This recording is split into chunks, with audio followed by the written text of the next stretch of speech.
Hey everybody, it's me, Liv. So I'm coming to you with my second project here for the Trust Jolie kit. And for this one, I'm primarily going to be focusing on using the mica powders as like a watercolor base back. This was the paper that I actually had underneath my last project. I hate to, waste things. So I'm going to go ahead and create a background in it. Just show you how super easy it is. So whenever you're using mica powder, you can use it with water and it will usually be pretty bright.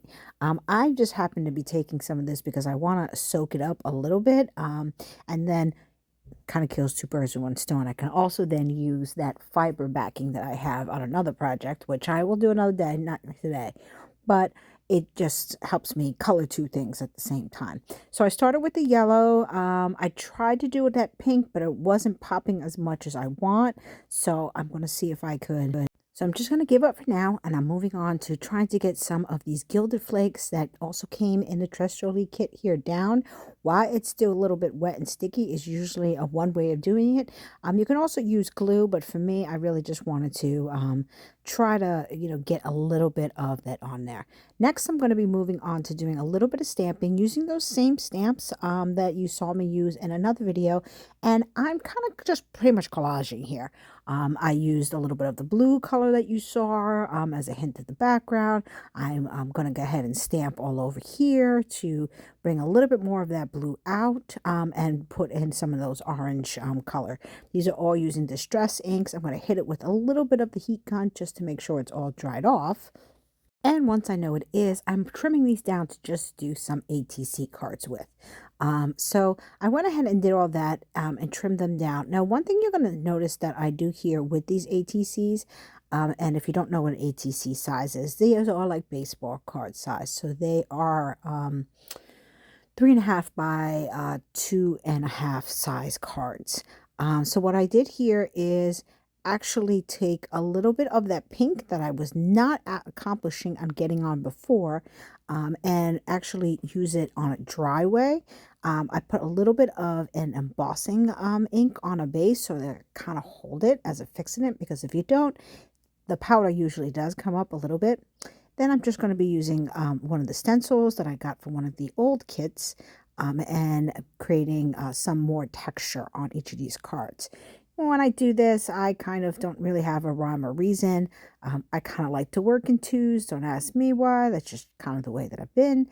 Sometimes I hit the threes, but I just kind of do random just to do that. I wanted to bring out just a little more of that reddish color here. So inking all the edges here on the cards so that they have that.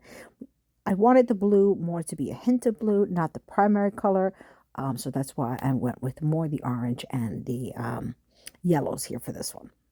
Again, trying to dry off really quickly and hit over onto the gesso areas so that I would be able to move on to the next part of the project.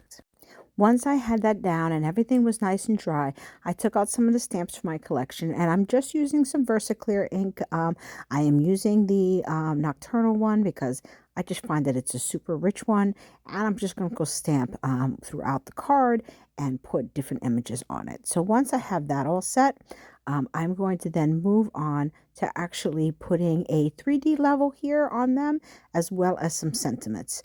These are ones that are from my stash that I've had, so I just went ahead and took them out.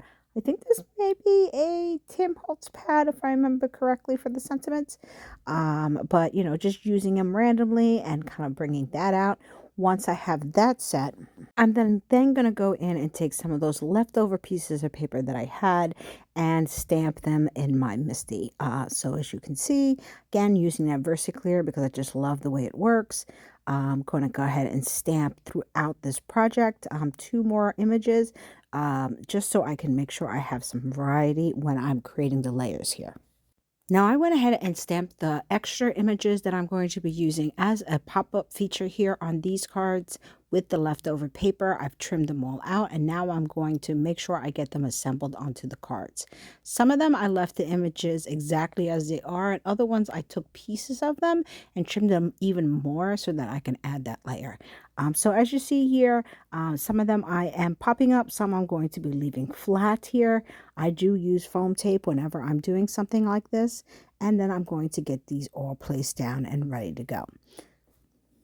Now that I have my images down on here, I'm going to just do a little bit of splattering because I felt like the cards could use that. So I'm splattering with some white ink, which is usually the color that I use. Also goes really well with this project. And then I felt like it was still missing something else. So I decided I was going to use a little bit of Nuvo drops in here.